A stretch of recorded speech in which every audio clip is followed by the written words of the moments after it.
Hey, real quick, before you take another step today, I need you to watch this. Because I'm about to show you something that most people do every single day without even realizing it, and it is silently wrecking their knees, compressing their spine, and setting them up for serious pain 10, 15, 20 years down the line. And the worst part? You've been told your whole life that walking is good for you, and it is, but only if you're doing it right. Most people aren't. I'm not trying to scare you, that I'm trying to save your joints, so stick with me for the next few minutes because this could genuinely change how you move for the rest of your life. What's up everyone, welcome back to the channel. So today we're talking about walking, and I know, you're thinking, bro, I've been walking since I was 1 year old, I think I'm good. Trust me that I thought the same thing. But here's the reality. Walking is one of those things we learned as toddlers and nobody ever corrected us again after that. No coach. No teacher. Nobody pulled you aside and said, hey, your form is off. And now, after years and years of bad habits, those small mistakes have turned into chronic knee pain, lower back tightness, hip problems, neck strain, you name it. In this video I'm going to break down the 4 biggest walking mistakes I see people make constantly, and then I'll show you exactly how to fix each one. It's not complicated, it just takes awareness. Let's get into it. Mistake number 1, wrong posture while walking. Alright, first one. And this is probably the most common one I see. The forward head and rounded shoulder posture. Picture this, someone walking down the street, chin jutting forward, shoulders hunched, upper back curved like a shrimp. Sound familiar? Maybe you've seen it in someone else, maybe, and I say this with love, that someone is you. Here's what's happening when you walk like that. Your head weighs about 10 to 12 pounds. That's the weight of a decent-sized bowling ball sitting on top of your spine. Now, when your head is in a neutral position, right over your shoulders, your spine handles that weight perfectly fine. But for every inch your head moves forward, the effective load on your neck and upper spine doubles. So if your chin is just 2 inches in front of where it should be, your spine is now dealing with something like 40 to 60 pounds of force. Every single step. Over thousands of steps a day. That's just constant compression and stress on discs that were never designed to handle that kind of load from that angle. And it doesn't stop at your neck. That forward head position pulls your upper back into a hunch, which then tips your pelvis forward, which then changes how your hips move, which then throws off your knees and ankles. It's all connected. The body is one chain, and when one link is off, everything downstream gets affected.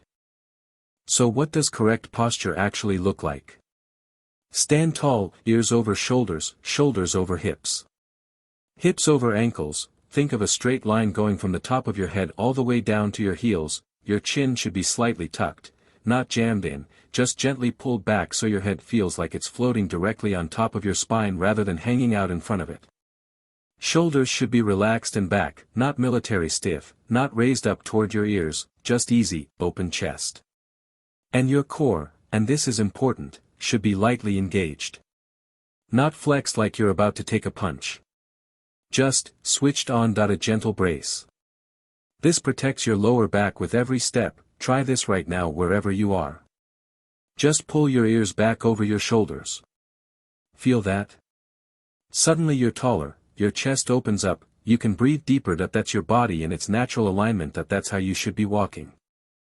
Mistake number 2, heel striking the wrong way. Okay, this one is a big one and people don't talk about it enough. Heel striking. Now, heel striking itself isn't automatically bad. Most walking involves some degree of heel contact. The problem is how people heel strike, and specifically, where their foot is landing relative to their body. Here's what I see all the time. People taking these long, overextended strides where their foot shoots way out in front of their body and slams down on the heel, almost like they're trying to kick the ground in front of them with every step. When your foot lands way out ahead of your center of gravity like that, you're essentially putting on the brakes with every single step. It creates a shockwave that travels up through your heel, into your ankle, through your shin, into your knee, up your thigh, and straight into your lower back. Imagine doing that 8,000 steps a day.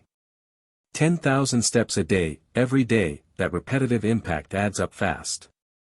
It's a huge contributing factor to shin splints, plantar fasciitis, knee pain, and those mysterious lower back aches that people just chalk up to getting older. You're not getting older, your mechanics are just off. The fix is simpler than you think. Shorter strides. That's really the core of it. Instead of reaching your foot way out in front, think about landing your foot closer to underneath your hips, closer to your center of gravity. When you do that, the impact is absorbed more naturally through your whole foot and leg instead of being blasted through one point of contact. Your cadence, meaning the number of steps you take per minute, will naturally go up a little. And that's a good thing. More frequent, lighter steps are way better on your joints than fewer, harder ones. Also pay attention to foot angle. A lot of people walk with their feet pointed outward like a duck. Some external rotation is normal and fine, but if your feet are pointing out at like 45 degrees or more, that's torquing your knees sideways with every step, which wears down cartilage in a really uneven way. Aim for feet that are mostly forward, maybe a slight outward angle, 5 to 10 degrees, nothing dramatic, and when you land, think about your foot rolling through from heel to midfoot to toe in a smooth motion, not a slam, not a flat foot slap, but a roll, like you're pushing off the ground rather than just falling onto it. Mistake number 3, phone use while walking. I know you don't want to hear this one. But we need to talk about phones, because this has become one of the most damaging walking habits of the modern era, and it is absolutely everywhere. You see it on every sidewalk, every gym, every mall, every hallway, people completely locked onto their screen while their body just kind of shuffles forward on autopilot. Here's the physical reality of what's happening. When you look down at your phone, your head drops forward. We already talked about how much extra load that puts on your spine, and it's the same exact problem here, just happening repeatedly for potentially hours a day. But it gets worse when you're walking with your phone, because now your whole movement pattern is disrupted. Your arms aren't swinging properly, one or both hands are occupied holding the screen. Your arm swing is actually a critical part of walking mechanics. It helps with balance, it counterbalances the rotation of your hips, and it keeps your core engaged. Take that away and your whole gait becomes stiffer and less efficient. Your gaze is locked down instead of forward, which means your body doesn't know where it's going until the last second. This causes micro-adjustments, awkward weight shifts, and uneven loading through your joints with every step. And here's one people really don't think about: when you're staring at your phone while walking, your jaw tends to clench, your neck tenses up, your shoulders creep toward your ears. You're basically walking in a state of low-level physical tension the entire time. Do that for 20, 30, 40 minutes during your daily walk and then wonder why you feel stiff afterward. The fix. This one's pretty straightforward: just stop using your phone while you're walking. I know that sounds obvious, but actually committing to it is different. If you need music or a podcast, use wireless earbuds and keep the phone in your pocket. If you need to reply to a text, stop walking, do it, and then keep moving. Treat your walk like screen-free time. Your brain actually benefits massively from it too. It's one of the few moments in modern life where your mind can decompress without constant input. You'll be more creative, less stressed, and way more present. And honestly, the walk just hits different when you're actually in it instead of scrolling through it. Mistake number 4, not using your glutes. This one is sneaky because you can't really see it from the outside, but it causes a ridiculous amount of problems. Walking without activating your glutes. Most people, especially people who sit at a desk all day, have what's called gluteal amnesia. Yes, that's a real term. Your glutes literally forget how to fire properly because they've been switched off and compressed in a chair for hours and hours every day. And when your glutes aren't doing their job during walking, other muscles have to pick up the slack. Usually it's your lower back and your hip flexors that compensate, and both of those things are already tight from sitting, so now you're asking already overworked muscles to do even more work, while the actual powerhouse muscles of the body are just along for the ride. This leads directly to lower back pain, hip tightness, IT band issues, and knee strain. The fix. First, before your walk, do a quick glute activation, seriously, like 2 minutes. Some glute bridges, maybe some clamshells, or even just standing hip extensions where you squeeze your glute and push your leg back. Wake those muscles up. Then while you're walking, think about pushing off with your back foot rather than just pulling yourself forward with your front leg. Feel the ground through your whole foot, and at the moment of push off, think about driving through your glute, squeeze slightly at the top of each step. That it might feel weird at first because your body isn't used to it, but after a few sessions it'll start to feel natural, and you'll notice your walking becomes more powerful, more fluid, and way easier on your lower back. The correct walking posture, full demo. Okay, let's bring it all together. Here's what ideal walking form looks like when you put all the pieces together, starting from the top. Head, neutral. Ears lined up over your shoulders, chin gently tucked, eyes looking forward and slightly down, not up at the sky, not buried in the ground. About 10 to 20 feet ahead of you. Neck, relaxed. No tension. Just sitting easy on top of your spine. Shoulders, back and down, not hunched forward, not raised up, open chest, let your arms swing naturally, opposite arm to opposite leg.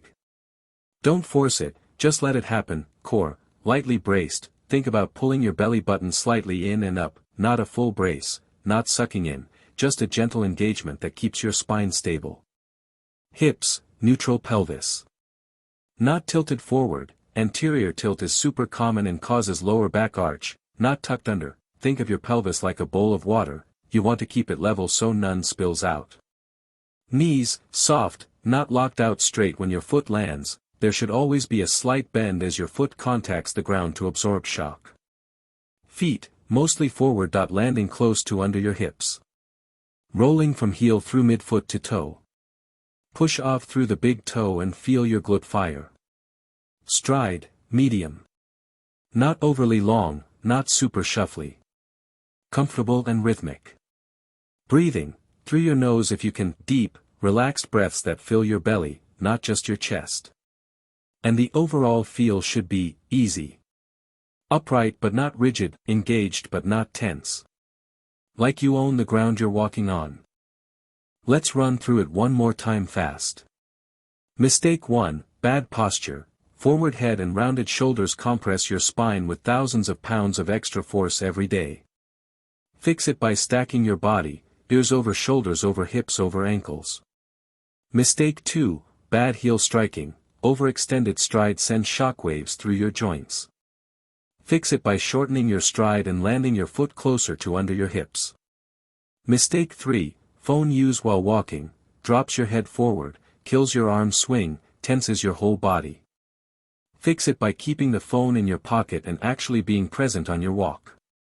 Mistake 4, dead glutes, when your glutes don't fire, your back and hips suffer. Fix it by activating your glutes before your walk and consciously pushing off through your back foot. Fix these 4 things and I promise you, your knees will thank you, your back will thank you, and you'll move through life with a lot less pain and a lot more energy. That's it for today. If this was useful, drop a like, it genuinely helps the video reach more people who need this information. If you've been dealing with knee pain or lower back issues and you want more content like this, subscribe. I put out videos every week on movement, posture, and how to take care of your body for the long haul. And comment below, tell me which of these 4 mistakes you've been making. I'm willing to bet most of you have at least 2 of them. No judgment. I had all 4. See you in the next one. Take care of your body. It's the only one you've got.